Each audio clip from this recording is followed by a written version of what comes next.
A lot of people have emailed me today and basically been like, what in the heck is going on with the Elon Twitter deal? Because late last week, it was like, okay, Elon just said, meh, forget it. I'll just pay the $54.20 per share. Let's move forward.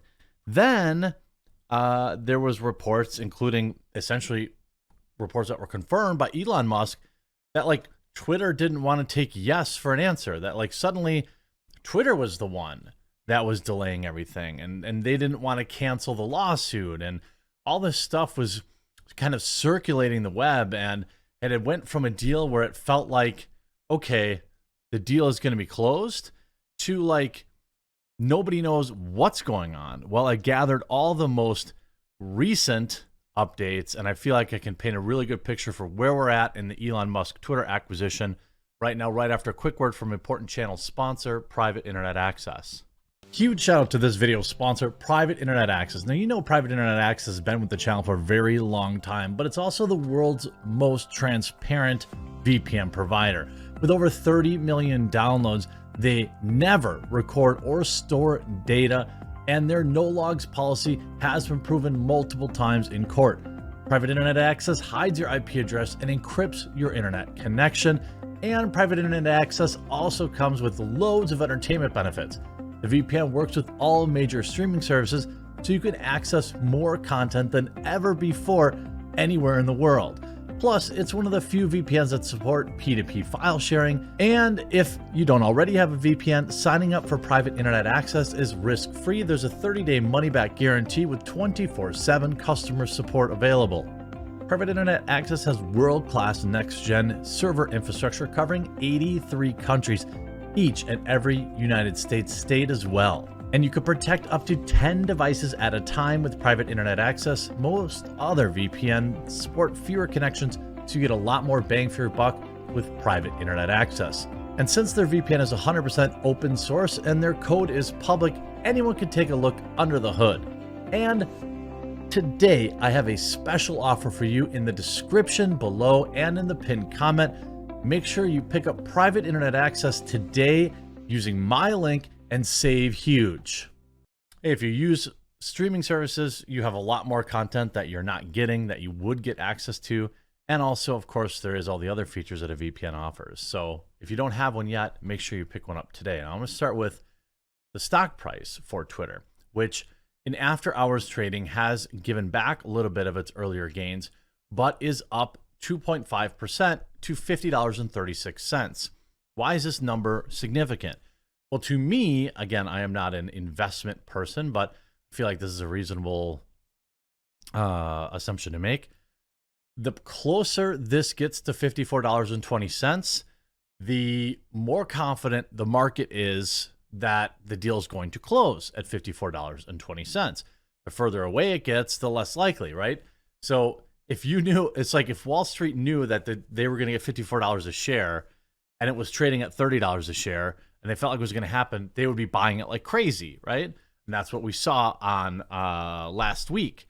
We saw a pretty big jump of $8 a share from $42 up to as high as, I think, what's like 47 at a time, and now it's over 50. So it seems like Wall Street is pretty sure that the deal's going to go through. And in the latest report, the market sees a 60% chance that Musk's Twitter deal will complete by its October 28th deadline. So earlier reports said that Elon Musk could be taking over Twitter as early as last week, Friday. And ultimately, that was good. I think people celebrated that. It's like, well, you don't want this kind of thing to like, fester, and it hurts morale. Honestly, whether, the woke clowns, whatever, I don't care. It's still, if you're buying a company, you don't want to come into like rock bottom morale. You want to get in there. You also don't want people sabotaging things. We saw last week what a super convenient Twitter purge.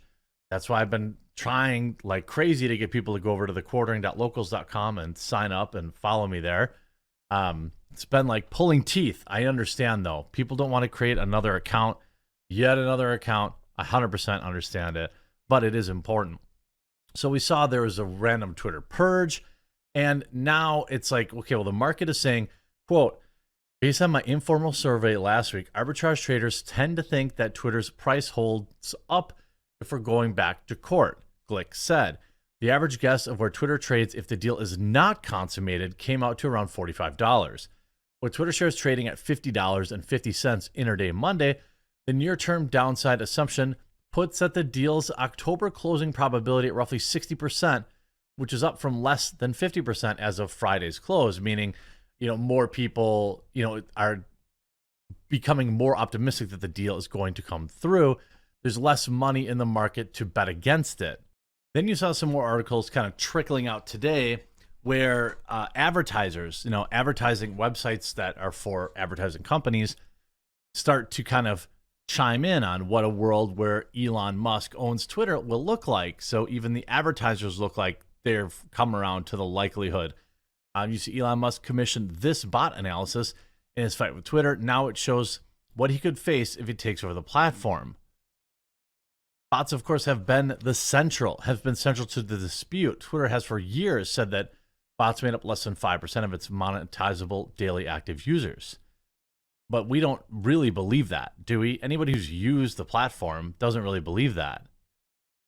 Now, Botometer, which is, with Musk and Twitter now expected to close the acquisition deal, the public may never actually get to see the evidence that each side gathered on the issue or a court ruling on Musk's claims that bots are more pervasive on the platform than he let on.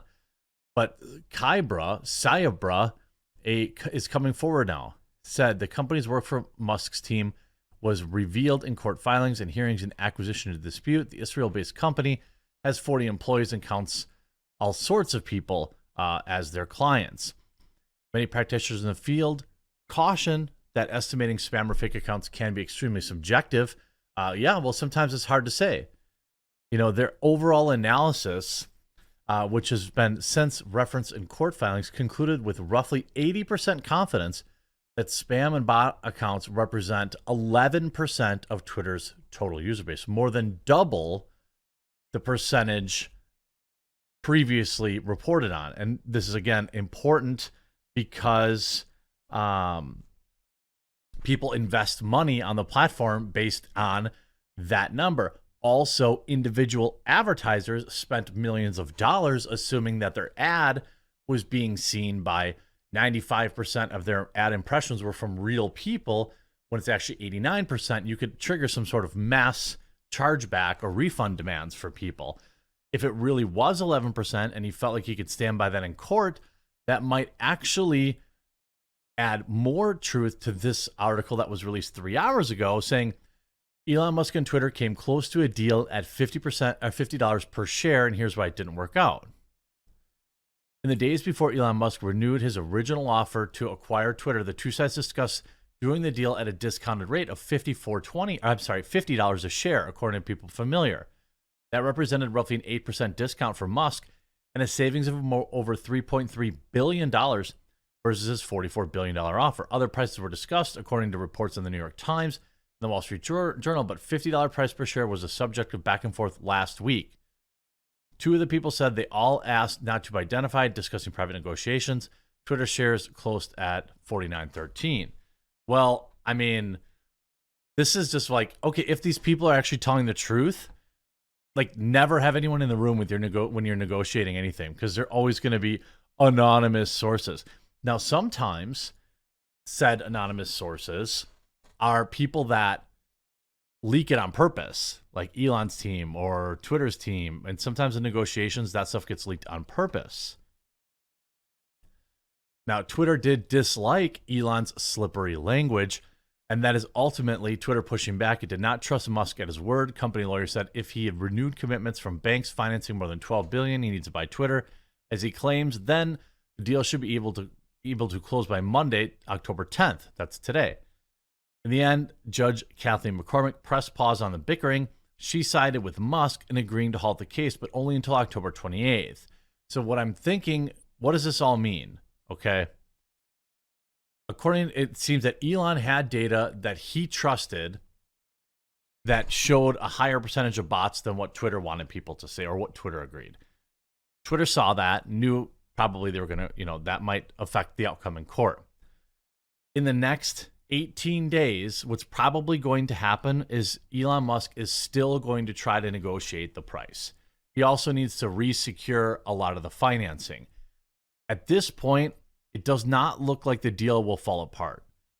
Wall Street does not think the deal will fall apart. If they did, Twitter would be trading in the $40 price range and not the $50 price range.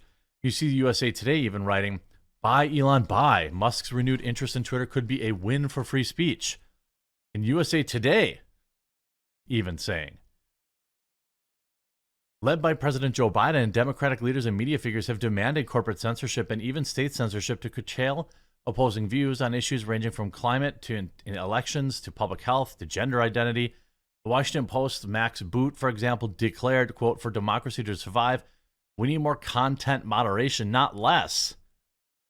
Now, these same figures are fearful of the supposed menace that Musk poses. The prospect of a major social media platform could actually restore free speech protections. It would be the reverse of anti-free speech policies of Twitter CEO Parag Agrawal, who has pledged to regulate content as reflective of things that we believe lead to a healthier public conversation. Agrawal said the company would focus less on thinking about free speech because speech is easy on the internet. Most people can speak. Where our role is particularly emphasized is who can be heard. It's literally their CEO of Twitter saying, yes, it's our job to censor people. Now, Twitter could adopt First Amendment standards. That would be absolutely amazing. I try to think about, a world where that's true, and it's a bright future for Twitter. There will be no mass exodus of leftists. There will be no mass exodus of employees. I don't believe either of these things will happen. There will be no mass changes to anything. It'll largely remain the status quo. Now, given the left's control of big tech, could there likely be better opportunities for left-leaning alternatives than for conservative ones or right-leaning? Sure, maybe there'll be some real actual left-wing competitors popping up, but they're going to face the exact same thing that the right wing did, and that nobody really wants to kick it in an echo chamber. So I would say as of right now, it looks like the deal's going forward, at least with a 60% confidence rate in Wall Street. I would say for me, it's closer to 75 or 80%. And we're just going to wait for, I think really the next major milestone is going to be in 18 days, unless something changes sooner. But by October 28th, he's got to close a deal. So that's when we know, that's the date I would be looking for. Otherwise, I would make sure I click the red subscribe button down below this video, or the subscribe button anywhere, wherever you're watching this video. And of course, don't forget to pick up your private internet access. I've got a massive discount for my viewers. Access tons more content online, protect yourself while you're browsing online, and support the channel. So basically everybody wins. Pick up private internet access if you don't have a VPN yet, and we'll see you in the very next video.